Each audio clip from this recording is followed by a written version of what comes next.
Yo, yo, yo, what it do, man? Welcome to another episode of Li+Sports, man. I'm glad you're here with me, man. And today we're talking the Miami Hurricanes. Yeah, man, we're going to talk a little bit about their 2025 upcoming season, man. And before we do that, man, we got to take a look back at the 2020-24 season. I got a couple of stats here for you, man. My sound going to go out for a second. Let's take a look at the stats, and I'm going to come back, and I'm going to break it down.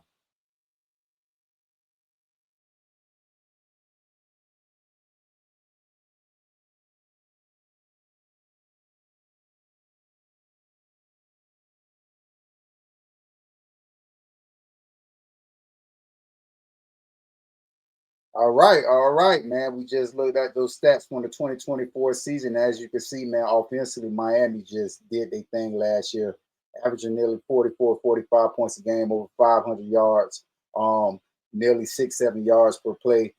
Cam Ward, Restrepo, Arroyo, all draft picks, man.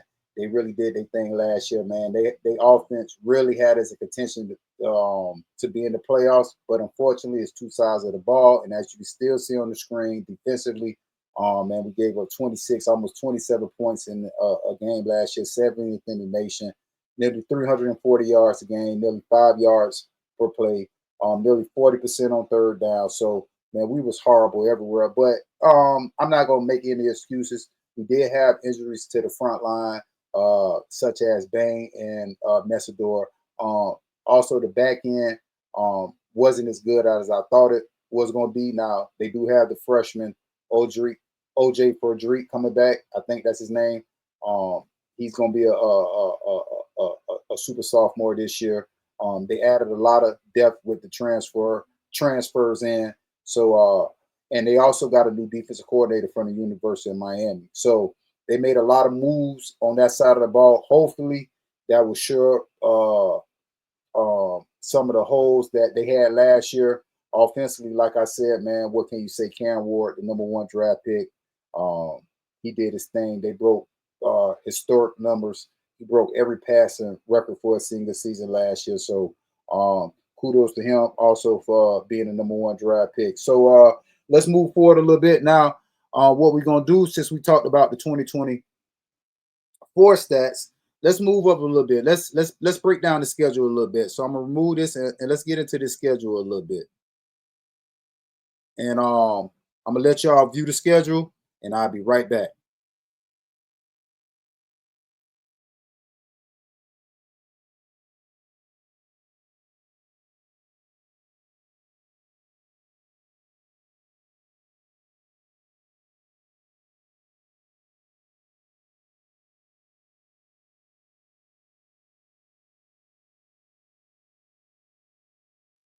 All right, man. We just viewed that schedule for 2025, and of course, the first game of the year. What can I say, man? Notre Dame. It will be rocking in Hard Rock Stadium. Um, that will be an early test for Carson Beck, the new incoming transfer. And let's see, man. Let's see what Miami's gonna bring. It's an early test. It could shape college football week one. There are a lot of big time games going on, not just the Miami game. There are a lot of marquee matchups going on that weekend. And Notre Dame, Miami, an old school rivalry. That should be a good one. I like a close game. Of course, me being from South Florida, being a Hurricanes fan, I like Miami to win. But hey, man, Jeremiah Love and Notre Dame, man, they're gonna come to play. Also on that schedule, as you can see, you got Florida, and I'm interested to see what DJ Lagley gonna bring this year. Florida could be a sleeper in the SEC. So Miami has a tough schedule. They also got SMU.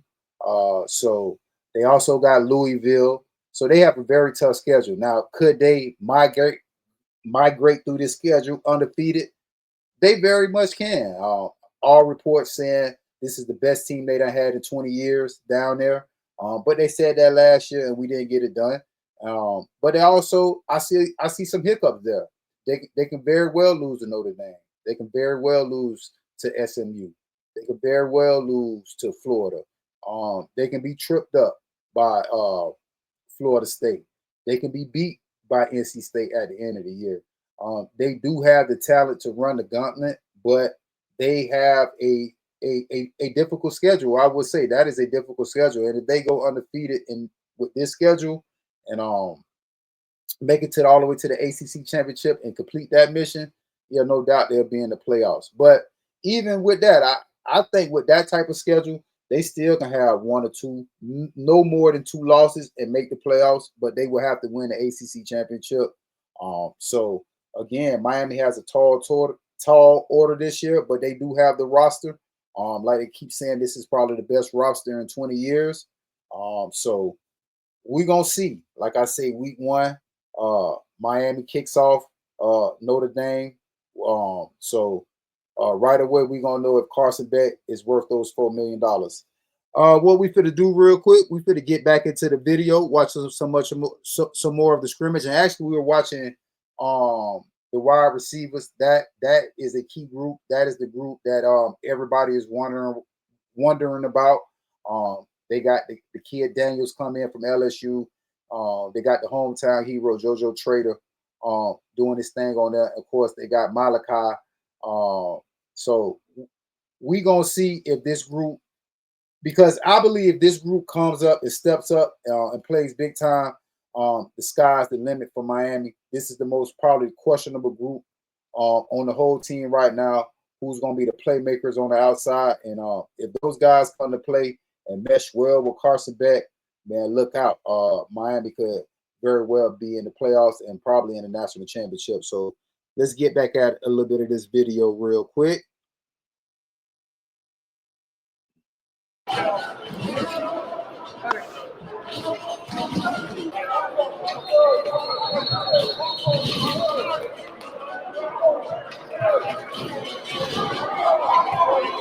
And like I say, man, this is probably the most questioned group on the team right now. As you can see, CJ Daniels, the LSU transfer, big body kid, is gonna come in. And right now, the reports are he's going to be the #1 receiver. But don't sleep on the kids, JoJo Trader and definitely Monica Tony, who's probably had one of the best camps in the history for a freshman in Miami. The raves and reviews are crazy. 5-star, 10 stars, whatever you want to get a kid. Everybody's just waiting for him to get on the field and do his thing. So this Miami wide receiver group, while a lot of people are questioning, I do believe at the end of the year they will be probably one of the strongest groups on the Miami team.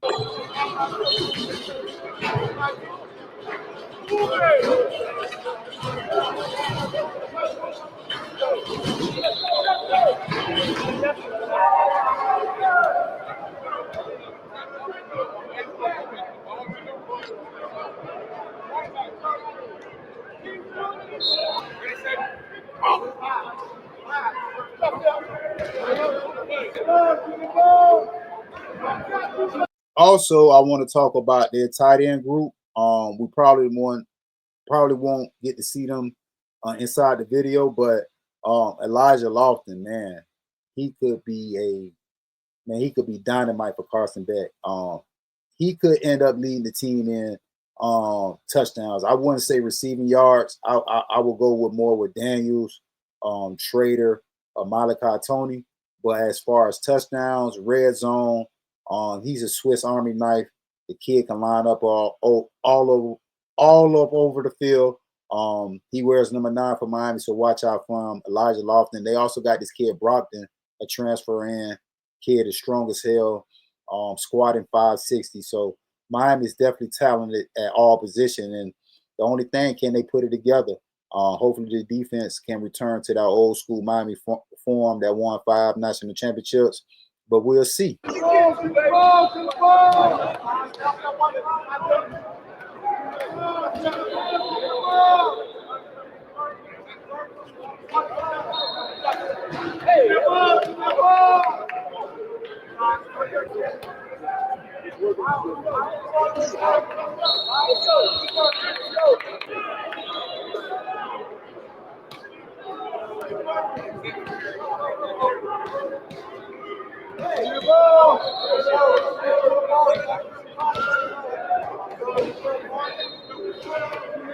Okay, we're gonna stop it right there. And again, before I get out of here, like I say, man, the Miami Hurricanes AP top 10. I expect great things out of Coral Gables this year. I think they're going to put it together. I think they're going to answer all the questions on defense with this new defensive hire from Minnesota. With all the transfers coming in, I think Ruben Bain is going to be, as long as Ruben Bain and Messador can stay healthy and help that D line, that interior, I think Miami will be okay on that side of the ball. I think their points per game and their yards per game will drop down. And man, if they can take it from what 26, 27 down to maybe 17, 18, and knock 60, 70 yards off that total yards a game, who knows? Because I still think this offense is going to be spectacular with Carson Beck. Again, I know a lot of people are questioning their wide receivers, but I'm not.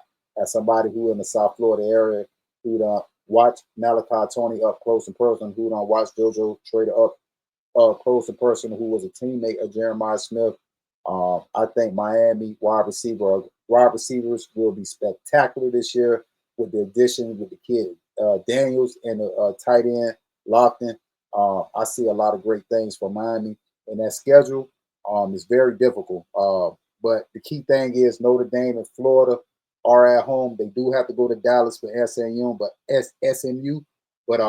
I think they got more talent than SMU, and they should be able to handle that.